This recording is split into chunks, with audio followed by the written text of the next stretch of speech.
जय श्री कृष्णा, राधे राधे। आप सभी का ब्रज दर्शन ब्लॉग्स में स्वागत करती हूँ। आशा करती हूँ आप सभी बहुत अच्छे होंगे।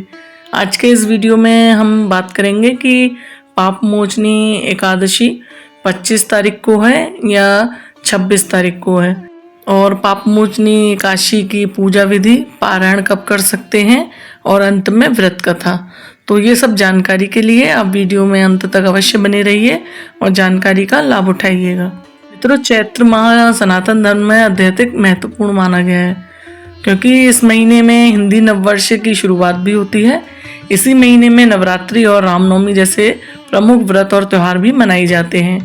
चैत्र माह के कृष्ण पक्ष की पाप मोचनी एकादशी का पर्व विशेष रूप से भगवान विष्णु की पूजा और पापों से मुक्ति प्राप्त करने का अवसर होता है। तो इस दिन का महत्व सनातन धर्म में बहुत ही अधिक होता है और इन पापों को नष्ट करने को भगवान विष्णु की विशेष कृपा प्राप्त करने को मनाया जाता है। तो पंचांग के अनुसार चैत्र माह के कृष्ण पक्ष की पाप मोचनी एकादशी तिथि की शुरुआत 25 मार्च 2025 से सुबह 5:05 से शुरू होगी और इसका समापन होगा 26 मार्च 2025 को सुबह 3:45 पर। क्योंकि यह तिथि उद्यात तिथि के हिसाब से मानी जाती है, इसलिए इस वर्ष पाप मोचनी एकादशी का व्रत 25 मार्च 2025 मंगलवार को रखा जाएगा। यह दिन भगवान विष्णु की पूजा और पापों से मुक्ति प्राप्त करने का विशेष अवसर माना गया है। व्रती इस दिन उपवासी रहकर भगवान विष्णु के मंत्रों का जाप और उनकी पूजा करते हैं, जिससे जीवन में पुण्य और सुख की प्राप्ति होती है। साथ ही इन किए गए अच्छे कार्य को दान से सभी पाप समाप्त होते हैं और मोक्ष की प्राप्ति होती है। तो इस दिन दान करने का भी बहुत बड़ा महत्व है। इस एकादशी पर उपवास अत्यधिक शुभ माना जाता है। यदि संभव हो तो पूर्ण रूप से उपवास करें और केवल फलाहार ही करें। उपवास करने से शरीर और मन की शुद्धि होती है, साथ ही पापों का भी नाश होता है। इस दिन विशेष रूप से भगवान विष्णु और श्री कृष्ण की पूजा करनी चाहिए। यदि आपके घर में लड्डू गोपाल हैं तो लड्डू गोपाल की तो घर में हैं तो सभी पूजा करते हैं, तो इस दिन उनकी पूजा करने का बहुत बड़ा महत्व माना गया है। उनके मंत्रों का जाप और उनका ध्यान करने से पापों का नाश होता है और पुण्य की प्राप्ति होती है। इस दिन को शांति और ध्यान का दिन बनाएं। यदि व्रत कर रहे हैं तो मन को शांत रखें और भगवान के नाम का जाप करें। यह मानसिक शांति और सकारात्मक ऊर्जा का स्रोत है। तो तुलसी पूजन भी इस दिन विशेष रूप से फलदायी माना जाता है। तुलसी को पवित्र माना गया है, तो इसके साथ पूजा करने से सभी पापों से मुक्ति मिलती है। वैसे एकादशी को तुलसी में जल नहीं देना चाहिए, लेकिन आप सूखी पूजा तुलसी जी की कर सकते हैं। इसलिए पाप मोचनी एकादशी का दिन विशेष दिन है, जबकि इस दिन व्यक्ति अपने पापों से मुक्ति प्राप्त कर सकता है और भगवान के आशीर्वाद से जीवन में शांति और समृद्धि पा सकता है।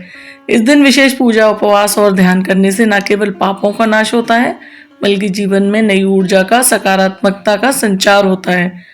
पाप मोचनी एकादशी को सही तरीके से मनाकर आप अपने जन्म जन्मांतरों के पापों से मुक्ति पा सकते हैं और मोक्ष की दिशा में एक कदम और बढ़ सकते हैं। ये हम सभी प्रसन्न चित्त मन होकर पाप मोचनी एकादशी का महत्व और कहानी जानते हैं। अर्जुन ने भगवान श्री कृष्ण से कहा, हे मधुसूदन, आपने फाल्गुन मास के कृष्ण पक्ष की एकादशी अर्थात आमल की एकादशी के बारे में विस्तार पूर्वक बतलाया था, लेकिन चैत्र माह के कृष्ण पक्ष में आने वाली एकादशी का क्या नाम है तथा उसकी क्या विधि है? कृपया करके आप मेरी बढ़ती हुई जिज्ञासा को शांत करें। भगवान श्री कृष्ण ने कहा, हे अर्जुन, चैत्र माह के कृष्ण पक्ष की एकादशी को पाप मोचनी एकादशी के नाम से जाना जाता है।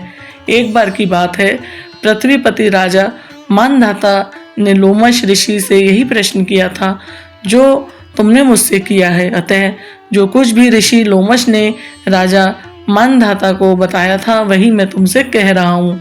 राजा मानधाता ने धर्म से गौहमतम रहस्यों का ज्ञाता महर्षि लोमेश से पूछा, हे ऋषि श्रेष्ठ, मनुष्य के पापों का मोचन किस प्रकार संभव है?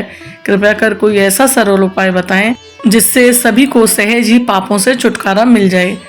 तो महर्षि लोमेश ने कहा, हे नृपतिमा, चैत्र मास के कृष्ण पक्ष की एकादशी का नाम पाप मोचनी एकादशी है। उसके व्रत के प्रभाव से मनुष्यों के अनेक पाप नष्ट हो जाते हैं। मैं तुम्हें इस व्रत की कथा सुनाता हूँ, ध्यान पूर्वक श्रवण करो।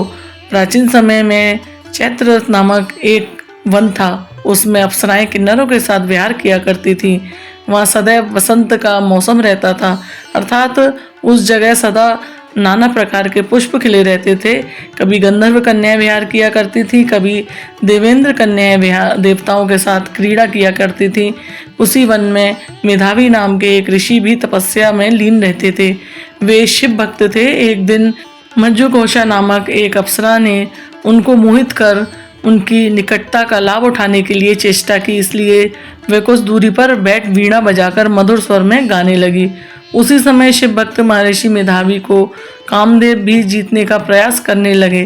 कामदेव ने उस सुंदर अप्सरा के भ्रू का धनुष उठाया, कटाक्ष को उसकी प्रत्यंचा बनाई और उसके नेत्रों को मज्जुघोषा अप्सरा का सेनापति बनाया।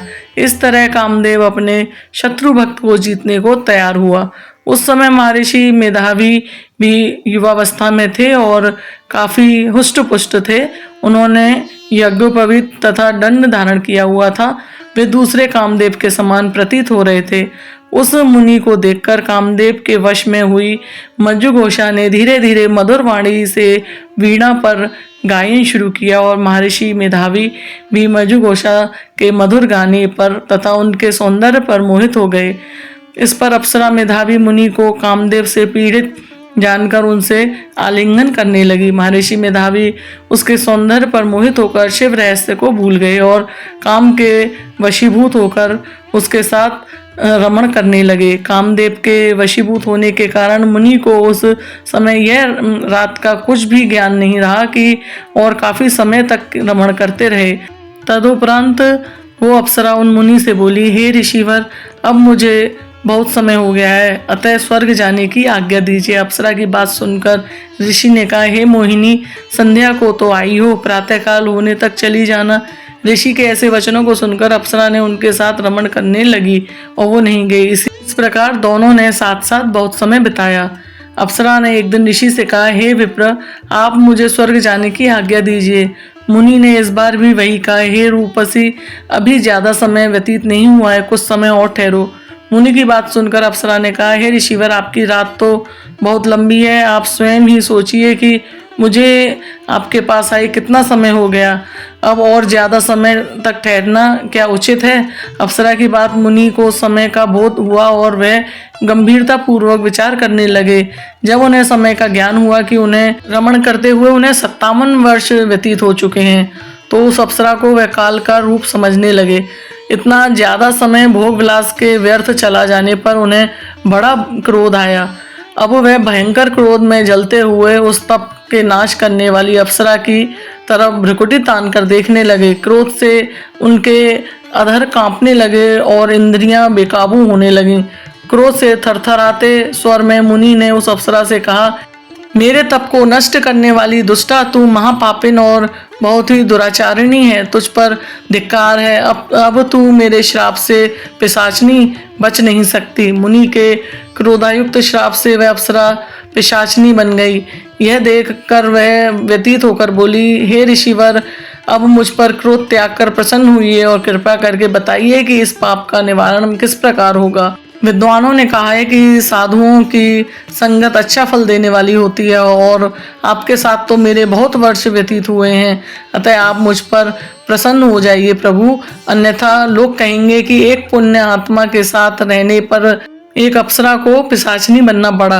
अप्सरा की बात सुनकर मुनि को अपने क्रोध पर अत्यंत ग्लानि हुई और साथ ही अपनी अपकीर्ति का भय भी हुआ। अतः पिशाचनी बनी अप्सरा से मुनि ने कहा, तूने मेरा बड़ा बुरा किया है, किंतु फिर भी मैं तुझे इस श्राप से मुक्ति का उपाय बतलाता हूँ। चैत्र मास के कृष्ण पक्ष की जो एकादशी है उसका नाम पाप मोचनी है। उस एकादशी का उपवास करने से तेरी पिशाचनी की देह से मुक्ति हो जाएगी। ऐसा कहकर मुनि ने उसको व्रत का सब विधान समझा दिया।